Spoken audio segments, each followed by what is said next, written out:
Hey, hey, hey! It's AAA Wednesday, which stands for Ask Alyssa Anything. In these sessions, I am answering all your questions about the publishing industry and how to write a better story. I've got my dog Luca behind me, who's upside down for some reason, so you know it's going to be a great session today. Thank you so much to everyone who is engaging by sending me questions, responding to other people's comments, liking comments.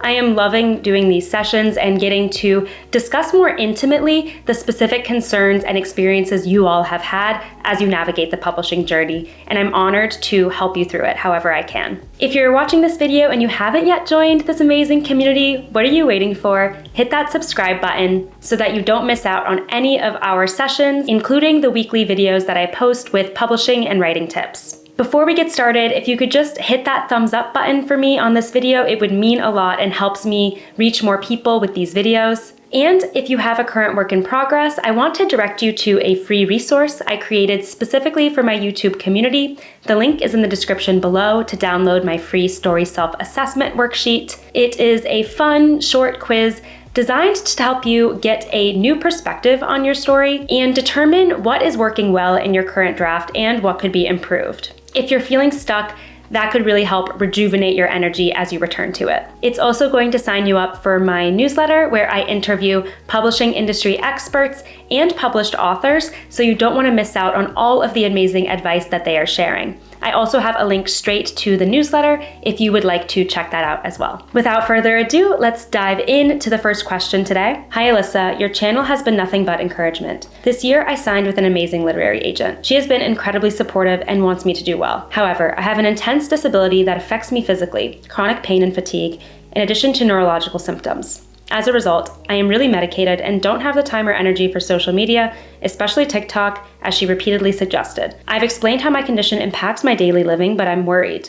I know in recent years publishing has tried to be more inclusive racially and gender-wise, however, I haven't seen much progress when it comes to disability. Since my work focuses on invisible disabilities based on my experience, some literary agents I queried said disability in YA fantasy is unrealistic and wouldn't sell. When publishers are putting more of the marketing burden on authors, especially mid-list authors, will this hinder my chances of getting a deal and being successful? All in all, do you think the publishing world is ready to accommodate the disabled? First, I want to thank you genuinely so much for sharing your experience and raising this incredibly important topic. It's so brave of you to share your experience and share your concerns, especially because I think it is more and more important for publishing professionals and fellow authors to hear these concerns, because otherwise they are going to continue to go unnoticed and unaddressed. So I sincerely appreciate you bringing this up. First, I'm so excited that you signed with a literary agent and that she has been supportive, and I'm so sorry that you had to deal with getting rejections from literary agents who said that your story wasn't marketable because of the disability representation in them. And I'm so sorry to hear about the rejections you got from other agents who said that the disability was not a marketable aspect of your story. Now, although I'm no longer on the publishing industry side of things, I can speak to what I'm seeing, especially in editors and agents talking on Twitter about what they're looking for and about representation in the books that they publish. In the past year or so, I have seen more and more disabled authors speaking up, especially on platforms like Twitter, and I have seen more and more agents call out for authors who identify as disabled and asking for those stories to be submitted to them for consideration and for publication. Now, publishing says a lot about representation, as you called out. We've done this with trying to represent more racially diverse characters, more socioeconomically diverse characters, more gender diversity in the upper ranks of publishing, etc., etc. So is publishing really ready to practice what it's preaching? The honest answer is, I don't know. I hope so. I'm optimistic because I am seeing more and more conversations about representation when it comes to disability. But is that going to translate into agents and editors at publishing houses actually giving these authors the support that they need?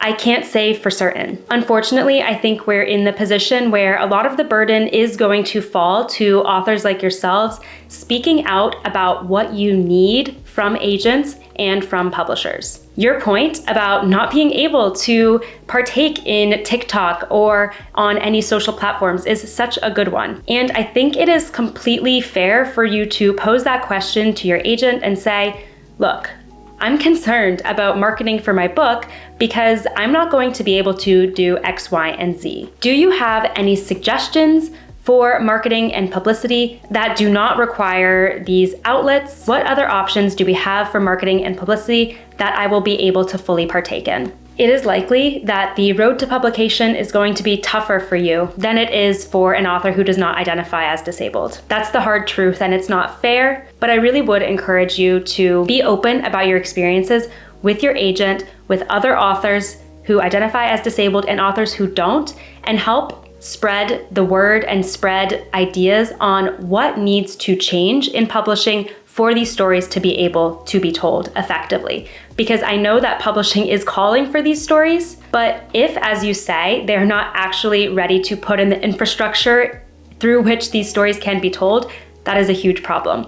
But publishing often cannot see what it doesn't know. And while there are certainly some folks who identify as disabled within the industry, they're not the majority, right? So anyone who can raise awareness and speak up to these points is going to be absolutely critical to educating and transforming the industry for the better. Thank you again for bringing up this super important topic, and I would love to hear any thoughts from any of you watching in the comments. We have time for one more question today. What do you do when you're writing in a genre that not many agents are representing? How do you find the right agents to send the query to in that case? And how do you get them to understand what you're doing if they're not familiar with it? It's a tricky situation to be writing in a specific genre that not a lot of agents are listing in their manuscript wish list or in the genres they are looking to represent. I would take two approaches here. The first is to consider any adjacent genres or perhaps overarching genres that more agents might be listing and then querying those because they are in the same world or in the same realm as what you are working on. So for instance, if you are writing YA paranormal romance, perhaps you can query agents who represent YA fantasy in general or magical realism. And you can even go one step further to agents who list YA but don't specify what type of YA, right? Same goes on the adult side, with the two overarching genres really being historical fiction and contemporary fiction. There are so many ways to break down genres, especially with all of the classifications on Amazon, and they can get uber specific. So the more you're able to broaden that genre classification out, it's going to be more helpful for querying. The truth is that many agents might actually be very interested in your specific genre, but they don't list it on their page because they are encompassing it under one of the broader genres. So that would be my first strategy. My second strategy would be to think about comp titles. I know you might cringe at that phrase, but comp titles are important and can be very helpful, especially in cases where you're struggling to describe your book or it feels very niche and specific. Remember that comp titles do not necessarily have to be a perfect description of your exact story.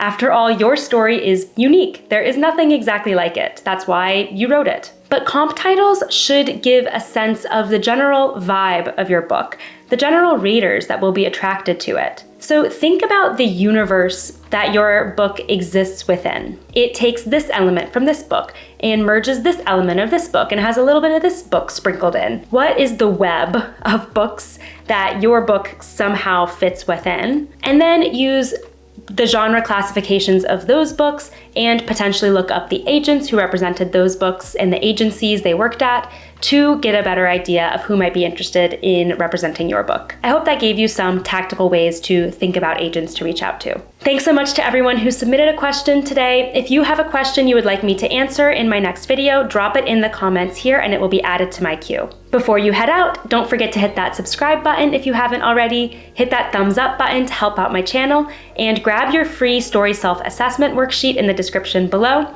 Also check out that link to my newsletter if you're so inclined. Thanks so much for watching and happy writing.